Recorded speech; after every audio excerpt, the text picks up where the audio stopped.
Greetings and welcome to another video on the GPD Micro PC. This time I'll be doing a complete teardown. Well, I won't be taking the LCD off, but other than that, we'll be taking the guts out.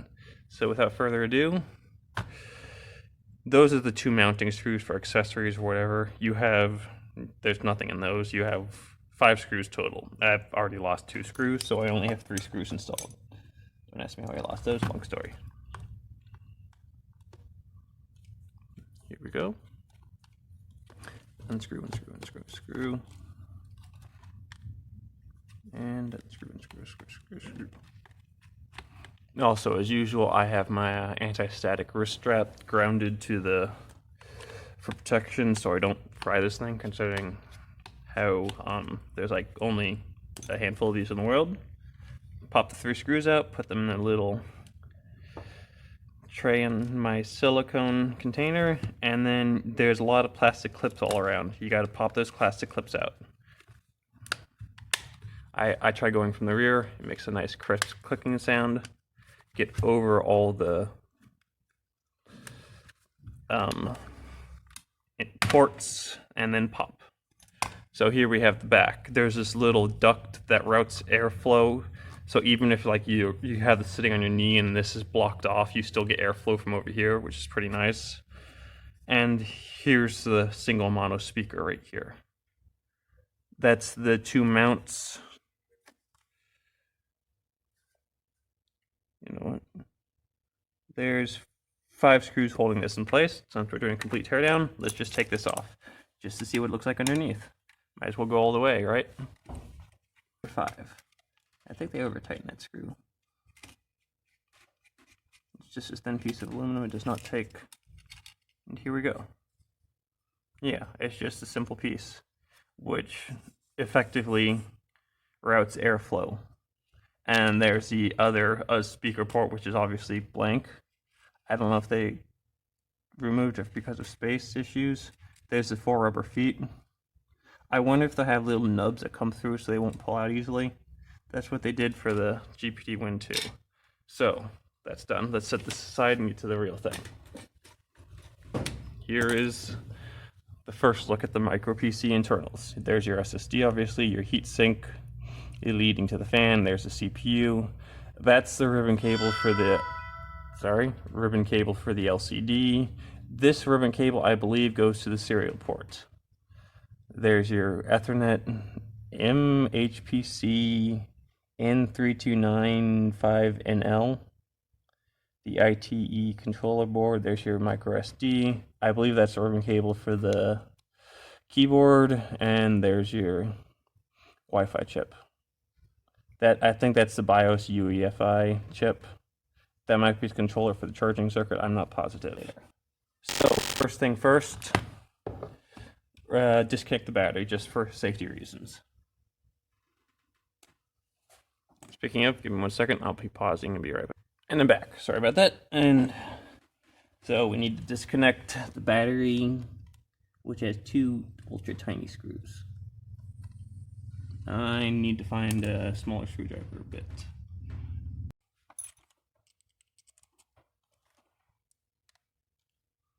So, screw 1 for battery connector. Screw 2 for battery connector. I wish this had a magnet bit, but okay, maybe it does. Put that over there. It is a magnet bit, sorry. And I'll be right back, pausing again. And I'm back once more.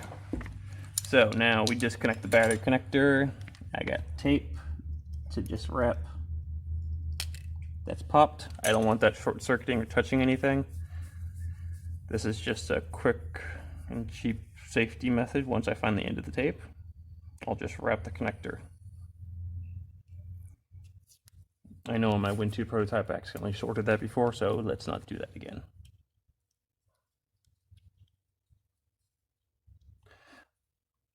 Considering those batteries have strong adhesive on the back, I'd rather not remove it if all possible, so we'll see what happens. By the way, I should mention, this battery is made by, give me a second, I gotta remember the name, Don Juan Ganfeng Electronics, which is a subsidiary of Ganfeng Lithium, the second largest lithium producer in China. So these, in theory, should be much higher quality batteries than the Sunder or YB Yongbong batteries used by GPD previously, which is a nice thing. So next, I'm going to remove the heatsink and fan. And let me switch back to my 00-bit. So I'm not sure if I'm pronouncing that right. So we have 3 total clamping down the heatsink, plus possibly some in the fan.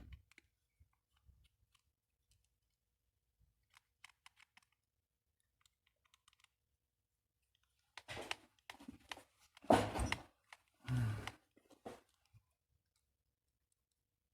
these spring-loaded screws? I'm not sure.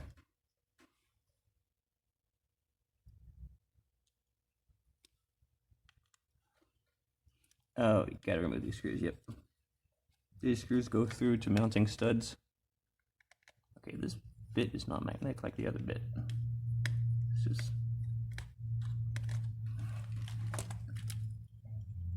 And away we go.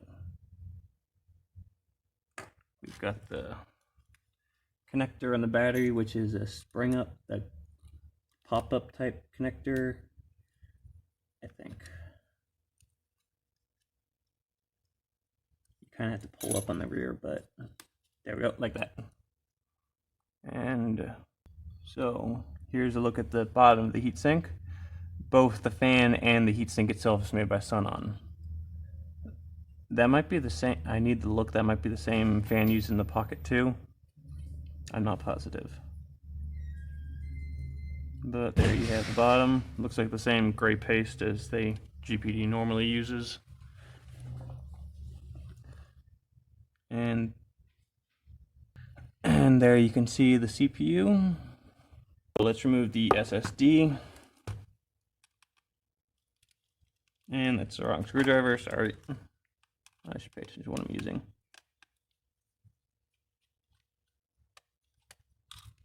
That's sprung up. Oh, there's the RAM Sky Helix. I guess, is that it? That might be a 4 GB chip. I think that's the RAM because it's only a single channel. I know that's what it said.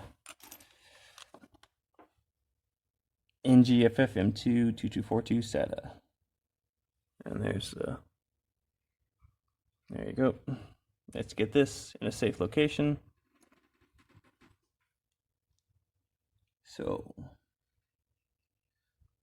let's see total. And my hands are shaking. Let's not shake. It looks like we have. Okay, we have an antenna. The antenna is here and here. Yep, that's where they are. It looks like there's an on-off fan switch for passive heatsink, so this kind of acts. That's pressed down on the heatsink, so it kind of puts some heat into the USB ports. I'm not entirely sure. I'm fond of that if you have like stuff plugged into those. I don't know. I guess that's some way of passive heatsink. Weird. Not. I don't know. But let's see. Let's get to the. Let's start digging. Wise. So if you wanna, you gotta dig underneath that.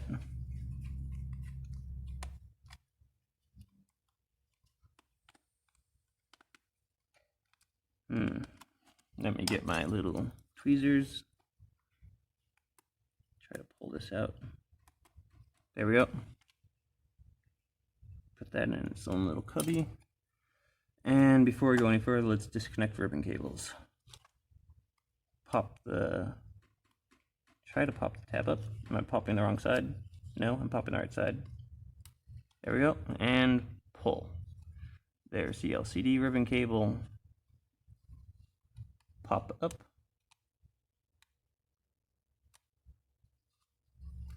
And let's get tweezers. Wrong tweezers. I'm really organized, aren't I? And pull. Pop up.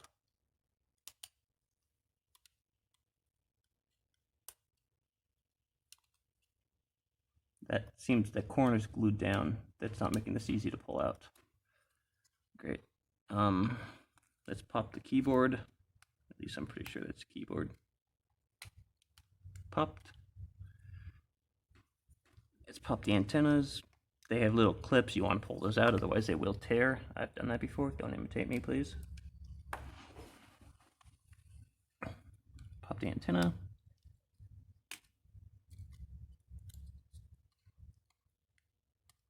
Pop it out of the clips. Clip, clip, clip. Clip, clip. There we go. And notifications. I do not need you right now. I should have muted that before. I'm just going to take all the screws out and try to lift it up and then remove that cord. Pop out. Here's one. So 1, 2, 3, 4, 5, 6, possibly 6 cable. Okay, it's springing up on this side, so there's no more over here.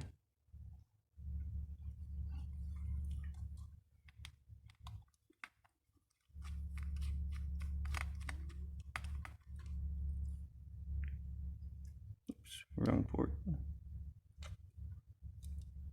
One here.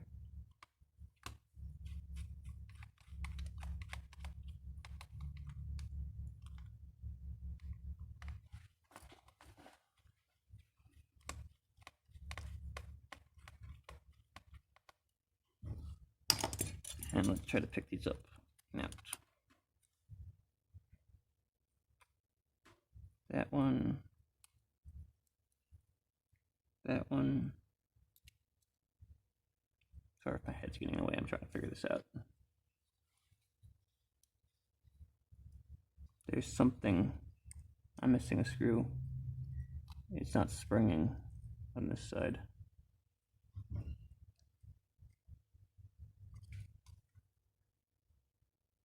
Or I'm caught in the battery, one or the other.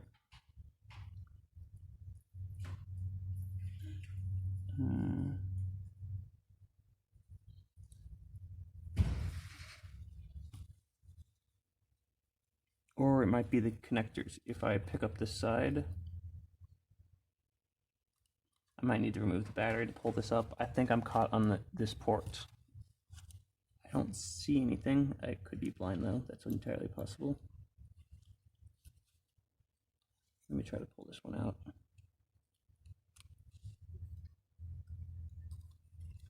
It doesn't want to pull out. I also don't want to. There we go. Huzzah. Oh yeah, good job me. Good job. If I can. I'm caught in the battery. I might have to pull the battery. I don't want to pull the battery. I want to leave that in place. Unless it wants to pull up, which I doubt.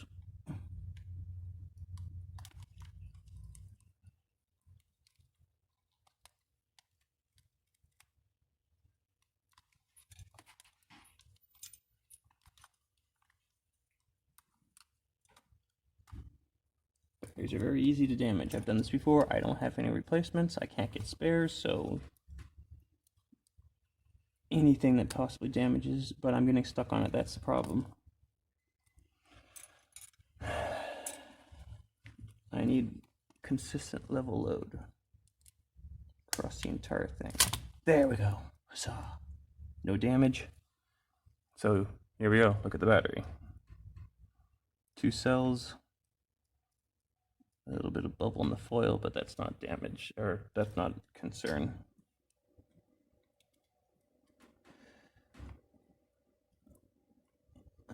I'm stuck on the SP port, yes.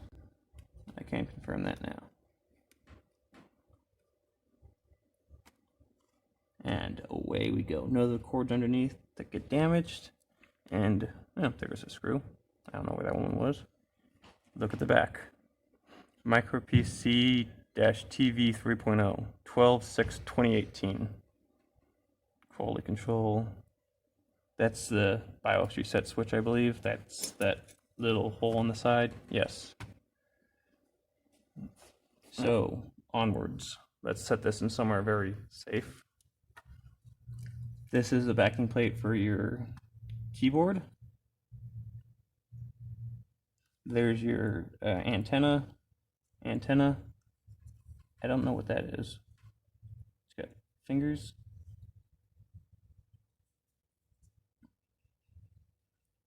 And that's your touchpad. And I don't see any, I was hoping to see if there's any controller things for the serial, what type. So let's see, let's get the keyboard out. I want to see how this backlight is. Looks like we have a screw there. I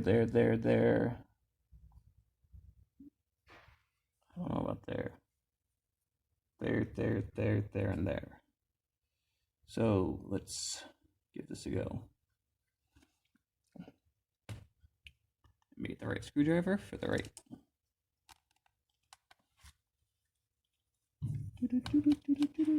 Spin.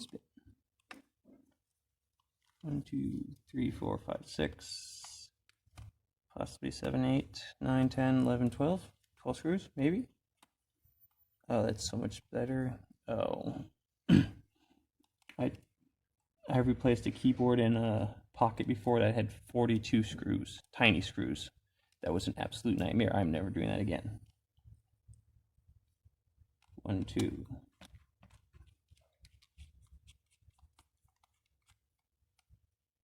Three. Is this one magnetic? Yes, it is. So, put these in a little cubby. I need to get the right bit for that since that's magnetic. And spin out.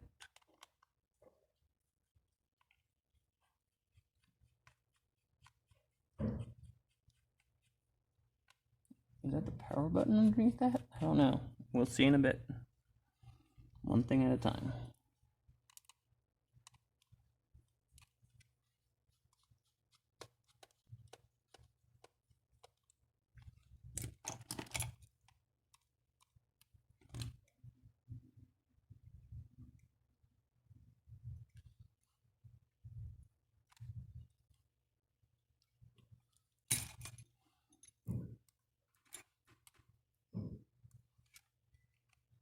Peel this back, get access to that screw, get on the screw and turn.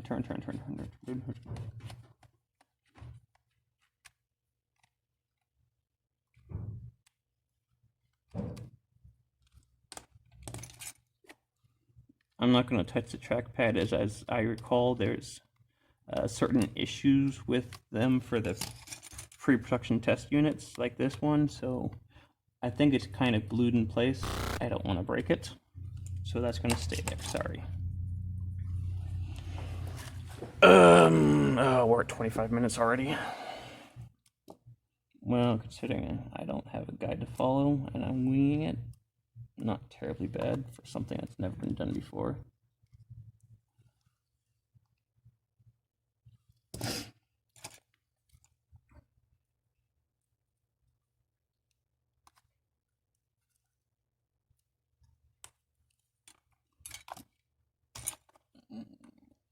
Access granted. And it's out. I might just have to cut holes to access the screws, or that one screw in the center.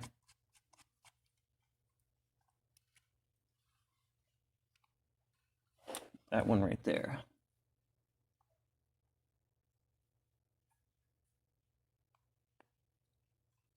Or I'll just go tunnel through. Whichever works.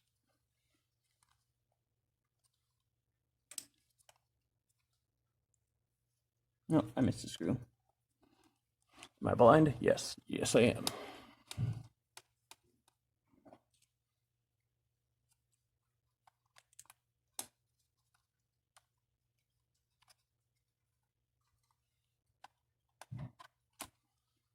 There's got to be.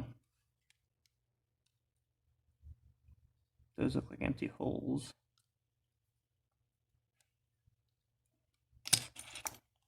I need need to make sure this one's out all the way. It's clicking, so it sounds like it is.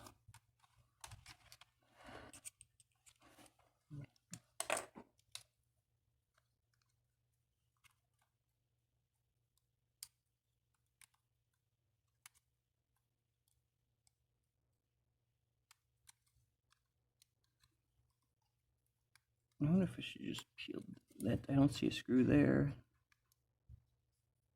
There's a screw. I have you now.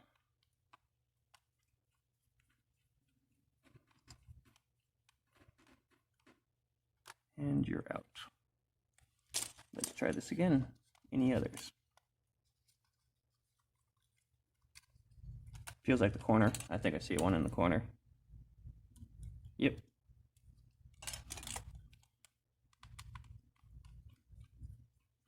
It's not been the keyboard. I don't know where the screw went. And here we go.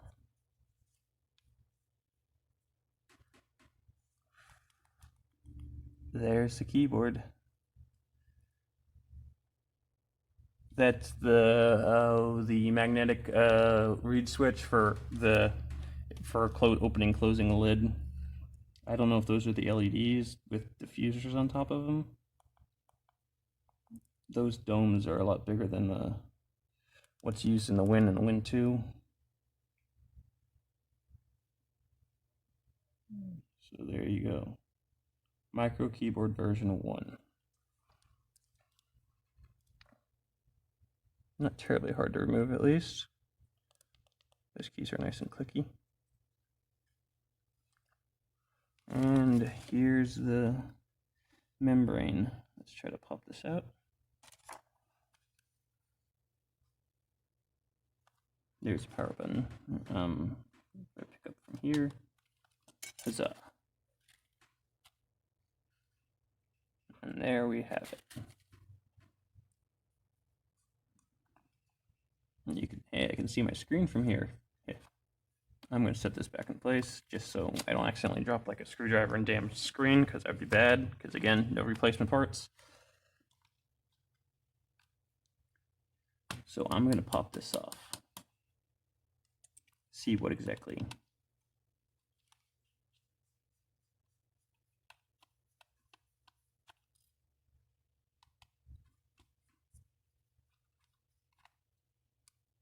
And that fell right there.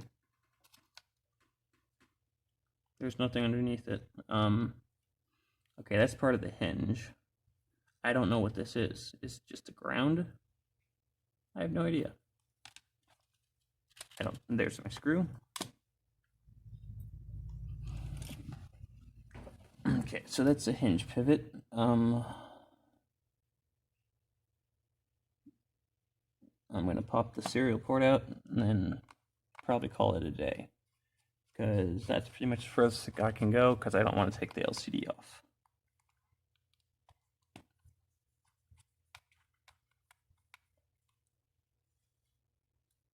And away we go. No chips on this board, it's just a secondary board for the serial jack. Well, there you have it. That's a almost complete teardown of the Micro PC. And I found the magnet because my screws are sticking to it. You've got the motherboard, the keyboard, the battery, the rear shell with the airflow plate and the speaker, and that's pretty much it. Well, I hope you enjoyed this and just a little glimpse of what the internals will look like inside. Thank you for watching. Now I'm gonna have fun putting this back together. Goodbye.